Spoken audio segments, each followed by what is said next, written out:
And joining us is a man who is no stranger to the Observer. Let me say a pleasant good evening to Oropouche East MP and UNC Deputy Political Leader, Dr. Roodal Moonilal. Good evening, sir. Good evening, Mikey, and good evening to all your listeners Yes.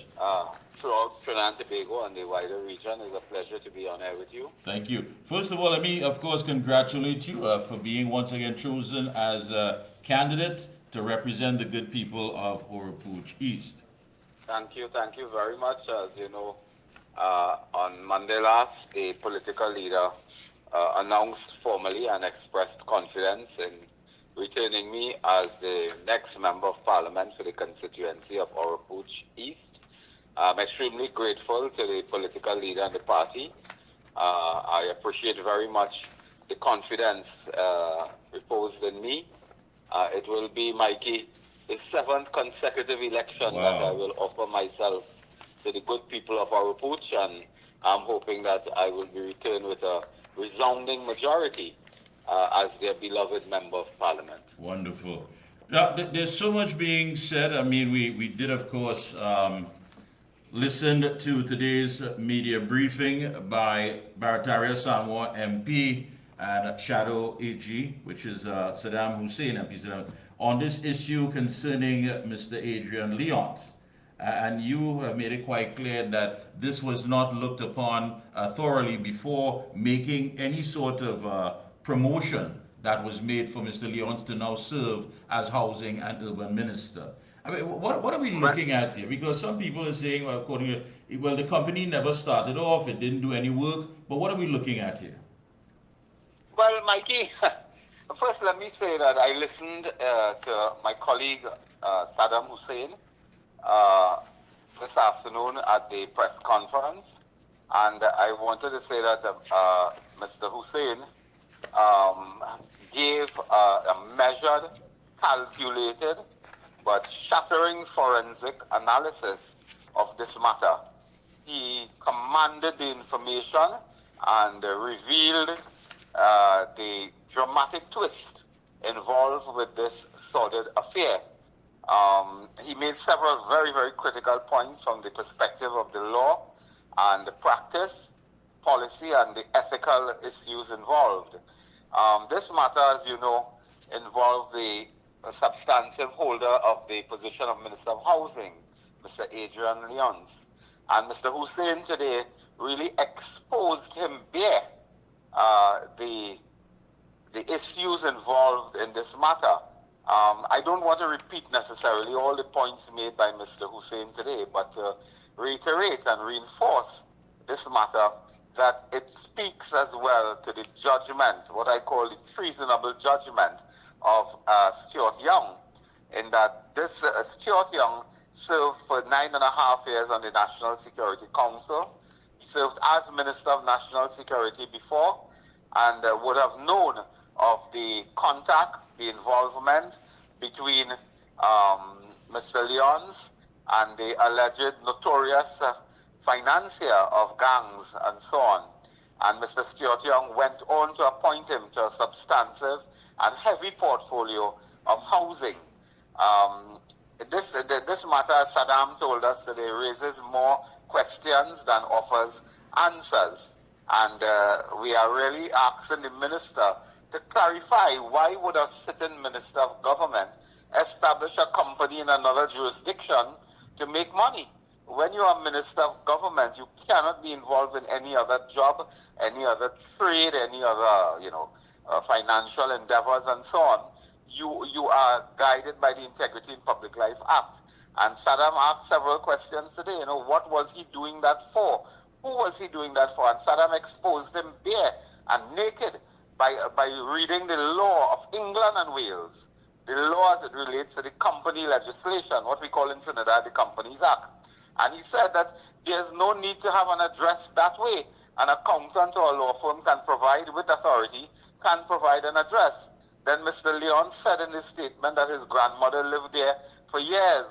So why did he not ask, grandma to use her address in the United Kingdom? Why did he not ask a friend or colleague who he studied with and so on to use their address? Why did he said that he met this gentleman on 2 social occasions and had so much faith and trust in this man to form a company with him as a co-director and shareholder. And that is what Mr. Leonce has to tell us.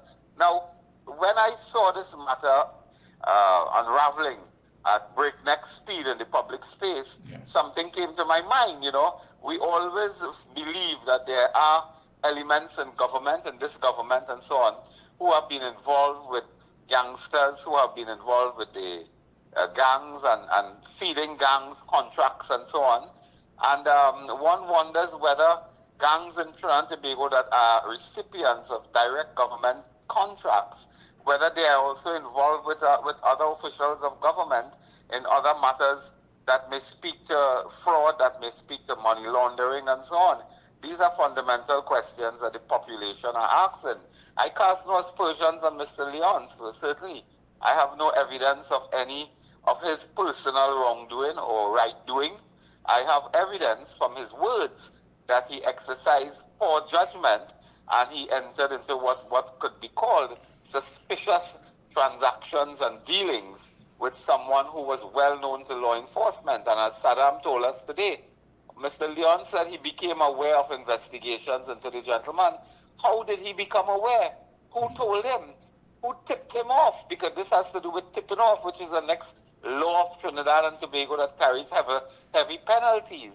Who tipped off Leonce that the gentleman he was having dealings with was known to the police as a person of interest in nefarious gang financing allegations? Who tipped him off, and why did he go so quickly and secretly to remove his name when he was interested in raising revenue and getting foreign exchange and so on as a government minister? This matter has a lot of questions to it. The Integrity Commission, the police must be informed and must investigate this matter thoroughly. It doesn't end because Mr. Leonce says that I got myself out of it. But he got himself out of it when he was caught. It is when he was caught he got himself out, if not before. Yeah, but that's and just he still has questions to answer. And Mikey, I want to say Stuart Young must answer. Why did he appoint him as a minister when he knew all of those issues were in existence and that's and the track record of the financier? Yeah, and that's the point I'm driving at here. I mean, now that Mr. Leonce, as he said, has cleared up the issue with his boss, who is the Prime Minister, Mr. Young, should Mr. Young now come forward and tell us exactly why he accepted it? Did he do his due diligence after the fact? Did he connect the dots, do any investigation? Because Saddam was asking a lot of questions. Is it now for Mr. Young to come forward and say, listen, based on those questions that I asked, here are the answers that I am satisfied with? The Prime Minister, I will inform you, did no due diligence, did no examination, did no investigation, because he knows all the facts. He knows the facts. He knows the facts, and the facts are that a man with nefarious connections as a reputed, alleged financier of gangs in Trinidad and Tobago and possibly elsewhere, known to law enforcement across continents, known to the government of Trinidad and Tobago, known to Mr. Young, was involved with a senior government minister, and they were forming a company. And there are other questions, Mikey. Is this the only company to which Mr. Leonce belongs? What other company is he the director of? What other companies he has been working with? Who are the fellow directors? Where are they? What work is this company doing? How are they benefiting? I mean, this is the strangest thing I've heard in life. A man who is a minister in Trinidad and Port of Spain, form a company in England, pick up a fellow who he said he met twice and say, let's form a company together because I need an address there, so I'll use you as the person for the address, which itself is a breach of the law, to admit that. But he went now and he's engaged with this gentleman and only terminate or appeared to terminate this arrangement when he was caught. And the government of Trinidad and Tobago and the Prime Minister Young knew that. I want to go further to say Mrs. Camille Robinson Regis, who was then Minister of Housing, knew of this dealing. And she will not come forward and say, what she did upon hearing of this matter. What is a minister doing opening a business in England? He is opening the business because that person is known to him. That person has some business dealings with organizations organizations in Trinidad and Tobago that are known to law enforcement. And the intention was clearly to make money. The company purpose was to make money, and to make money by government contracts in Trinidad and Tobago. Well, is it that Mr. Leonce was migrating to England and going to work in Liverpool or Manchester or somewhere there? No, he was staying here, but he was seeking to do business in Trinidad, but somehow to bank money in England. And I'm saying that when this matter is fleshed out, and it will be in the coming days, we may well have to call on the British authorities, the Metropolitan Police in London, to investigate thoroughly the circumstances of the establishment and registering of this company, the individuals in question, and whether or not there was a breach of any British law by attempting to fool the authorities in England by using a fake address.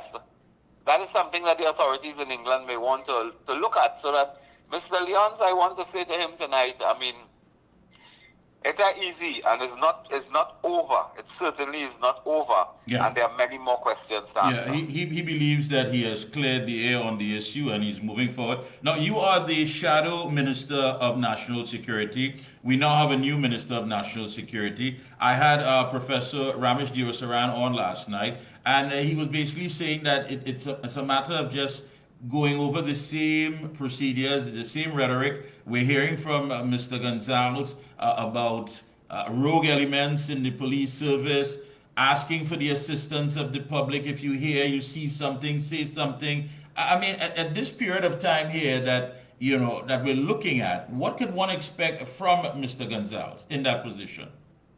Well, Mr. Gonzalez has spent several years in the water sector, and the people are worse off than they ever were in terms of the supply and distribution of water. He could not provide water in 4 years. It is unlikely he will provide security in 4 weeks. So that Mr. Gonzalez begins as a failure, and there will be absolutely no change. This is now clearly a lame duck caretaker government. Mr. Prime Minister Young lasted, I think, for 24 hours with the Parliament.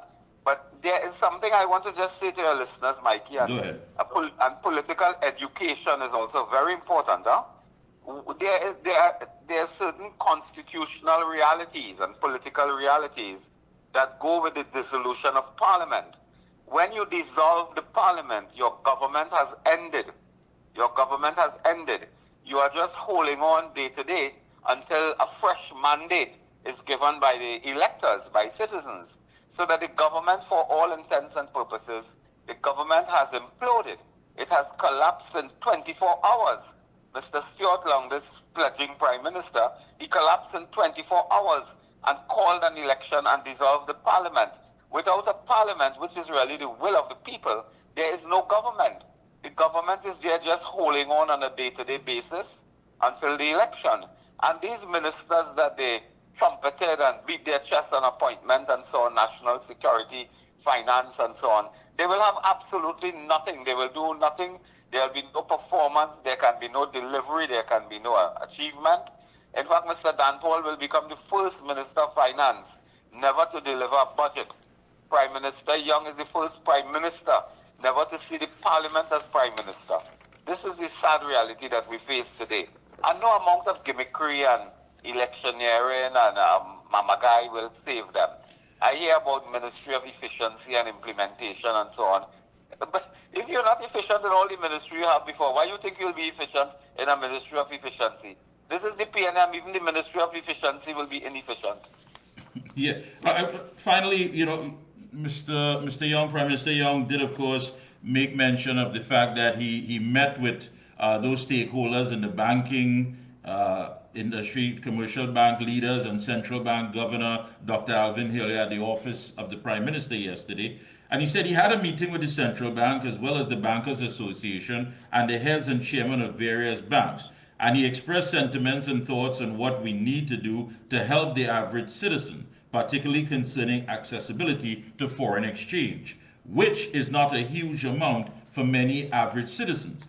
He said, and I added, his main concern was to express his thoughts and tell them we must start looking at solutions. So you see, based on what you just said there, the clock is ticking, and we really can't expect anything, then why are we still going on with this charade? Why now? I mean, people are asking, you were there for almost 10 years. You knew about the plight that many people had to face and the challenges when it came to accessing Forex. Now you're telling us that in this short period of time, you've spoken to the main stakeholders in the banking industry and you want some ease for the citizens.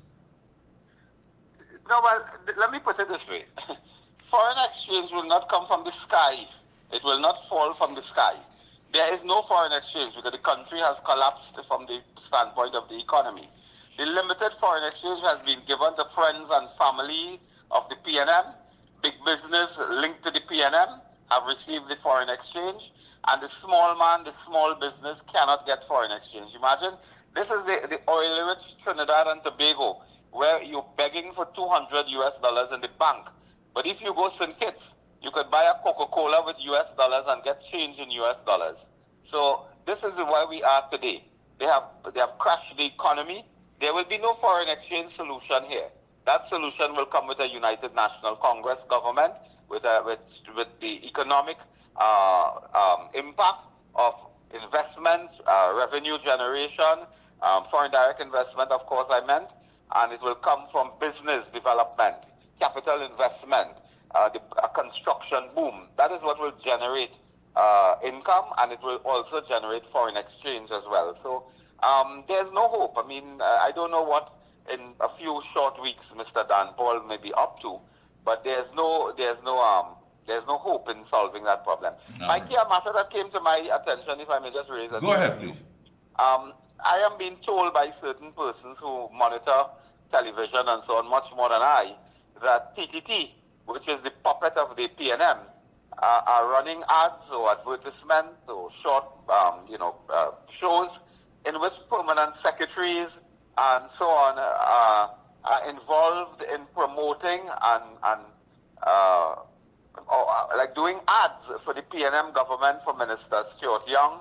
And I'm told that the PS in the Ministry of Energy has been doing that, and another PS from the Office of the Prime Minister.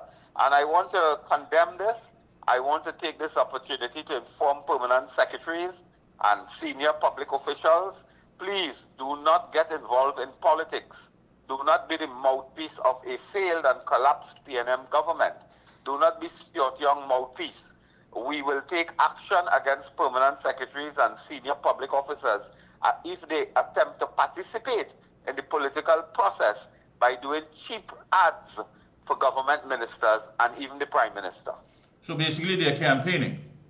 They are campaigning. I'm understanding that permanent secretaries are making campaign slogans and campaign statements on TTT. And it is something in the coming hours I will investigate fully. And I want to warn public officers and permanent secretaries that there are consequences and disciplinary action that can be taken if you participate in that naked and vile and obscene manner in the political process during an election. Yeah, because we do have a report of one minister using merchandise from the ministry, but basically seems that there's a campaign involved with that as well for the re-election of this individual, which is totally wrong. I mean, there's so much was said when the partnership was there about TTT and what was done and what have you, but now it seems to be right in our face, and as you said, permanent secretaries are getting involved, when in fact that is not to be tolerated. Well, as I said, we will not tolerate that. I have already spoken to the policemen from the platform to tell senior police officers, please do not do the dirty work of the PNM. They're in their last days, on their last legs, and they ought not to get involved. As soon as we assume office, and we have the reins of power, those persons who are doing the dirty work of the PNM will face legal consequences based upon the law, based upon the policies that guide their conduct. They will face the consequences, I can assure you. All right. Any closing comments? Go right ahead. Well, my closing comment, Mikey, as you know, I mean, you have been an active participant. On Monday last, we had what I termed a monster meeting in San Fernando. We had 5,000 to 7,000 persons there for a Monday night meeting. It has been highly successful. We go into St. Joseph tomorrow, Thursday, at La Jolla for a forum to discuss in economy, forex, and so on with some dynamic speakers.